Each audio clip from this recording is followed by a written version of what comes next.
Bismillahirrahmanirrahim. Assalamualaikum warahmatullahi wabarakatuh dan selamat sejahtera pada murid-murid pendidikan khas SK Kuala Pego. Saya Cikgu Syarul. Oleh itu hari ini cikgu nak ajar kamu mata pelajaran pendidikan sains sosial dan alam sekitar.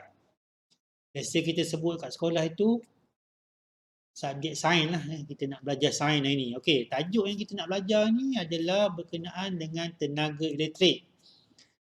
Cikgu yakin mungkin ada segelintir daripada kamu dah tahu apa itu tenaga elektrik ya. So hari ni cikgu nak terangkan sedikit tentang sumber-sumber tenaga elektrik ni ya. Okey, kita tengok pada situasi yang pertama ya. Okey. Tenaga elektrik. Okey, Azim mengikut ayahnya pergi ke sebuah restoran. Tiba-tiba suasana menjadi gelap. Azim berkata kepada ayahnya, "Ayah, mengapakah lampu terpadam?" Daripada terang, tiba-tiba terpadam. Apakah yang berlaku dalam situasi di atas? Apa sebab? Apakah yang berlaku? Kenapa lampu tu tiba-tiba jadi terpadam dan gelap? Jawapannya mestilah bekalan elektrik tiada. Apa-apa saja alat elektrik, televisyen, lampu, peti ais, kipas, mesin basuh, bila bekalan elektrik terputus, automatik semua alat-alat itu tak boleh berfungsi. Kita sekarang ni hidup di zaman moden ya. Di zaman moden ni tenaga elektrik ni sangat penting, sangat penting ya. Sebab kat rumah lah terutamanya, kat rumah ni boleh dikatakan 50% lah, separuh daripada rumah kamu ni berkemungkinan menggunakan alat elektrik seperti komputer, TV, ais, mesin basuh, ada yang beli aquarium kan, kipas, tu semua memerlukan tenaga elektrik. Okey, persoalannya di sini cikgu nak tanya, mesti tahukah kamu dari mana sumber apakah selain elektrik ni, selain elektrik di rumah tu, apakah sumber lain untuk tenaga elektrik ni? Ini yang kita nak belajar. Cuma hari ni cikgu nak tunjuk benda yang ringkas sajalah. Okey, kita tengok yang seterusnya. Okey, sumber tenaga elektrik. Sumber tenaga elektrik ialah bahan atau objek yang boleh menyimpan atau menghasilkan tenaga elektrik. Mari kita kenal pasti sumber tenaga elektrik dalam gambar di bawah. Okey, sumber tenaga elektrik ni adalah bahan ataupun satu alat yang boleh menghasilkan tenaga elektrik. Okey, so kita nak kenal. Okey, yang pertama, bateri kan.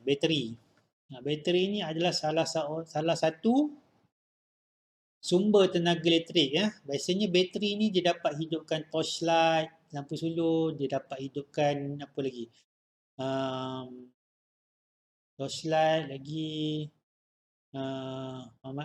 Walkman lah, zaman dulu Walkman, radio pun boleh. Sekarang ni handphone pun menggunakan bateri ya.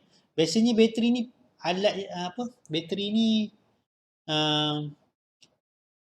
sumber elektrik tanpa wayar macam apa-apa peralatan yang menggunakan yang portable lah, yang boleh bergerak-gerak ni pakai bateri dah cukup macam remote, lagi jam kan, dia tak perlukan guna tenaga wayar. Bateri ni satu sumber tenaga tanpa menggunakan wayar.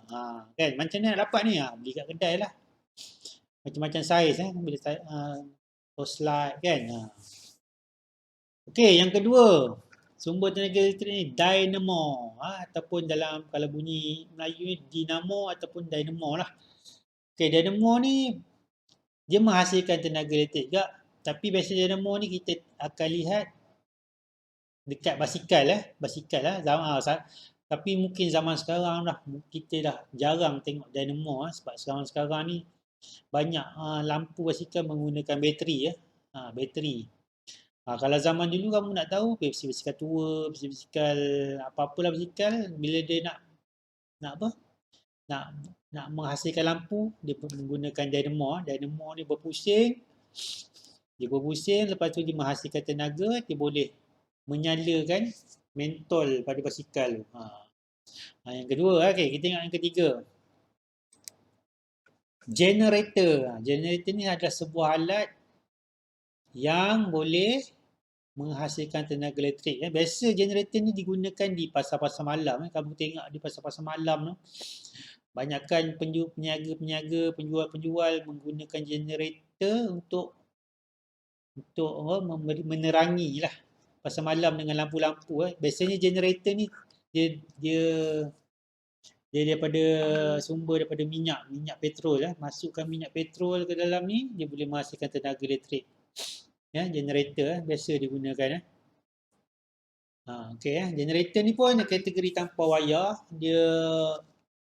Maksudnya dia tak perlulah dia tak perlulah pakai kabel elektrik dekat luar rumah tu kan. Dia hanya perlukan tenaga daripada minyak petrol.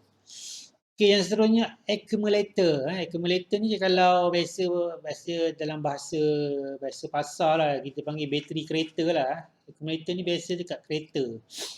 Kereta perlukan bateri juga untuk menghasilkan tenaga elektrik. Dia nak menghidupkan enjin, dia nak lampu, dia nak bagi lampu tu menyala, apa-apa kan. Aircon, dia memerlukan bateri. Bateri accumulator ni biasanya di kenderaan lah, macam kereta, lori dan motosikal. Dia boleh menghasilkan tenaga. Dia dibuat daripada, dia dapat hasil daripada air bateri lah dalam ni. Okey, yang kelima kita juga boleh dapat tenaga elektrik daripada solar. Solar ni dia dapat tenaga daripada matahari. Biasanya tenaga solar ni dia letak di bumbung-bumbung rumah. Bila dapat cahaya matahari, dia dapat menghasilkan tenaga. Kalau kita tengok di Kuala Lumpur, di bandar-bandar besar, banyak rumah-rumah yang sudah pasang solar. Mungkin dia orang pasang solar nak menjimatkan tenaga elektrik di rumah. Kan, tak adalah bayar banyak kan.